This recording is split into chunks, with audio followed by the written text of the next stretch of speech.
The creature was slowly wandering down a deserted street when he suddenly heard a woman screaming. Someone had attacked her in an alley. Ben didn't hesitate for a second.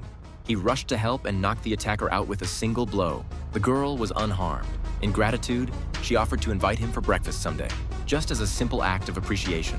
That evening, Ben sat for a long time with his phone in his hands, torn by doubt. He dialed her number, his hands trembling, and stammered out an invitation to meet. And that was how their story began.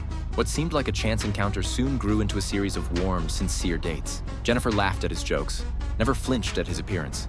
And for the first time in a long while, Ben felt like not a monster, but a person. Weeks went by unnoticed, and one day Jennifer invited him to her workplace to introduce him to her friends.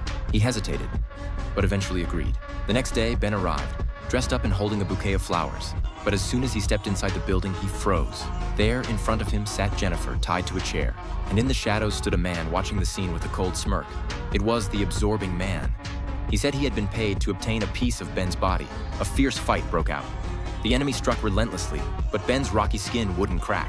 Finally, the absorbing man gave up, muttering, "Hire someone else, miss." Ben turned to Jennifer and understood everything. Her eyes were cold, emotionless, as if nothing had happened. She confessed that everything had been staged.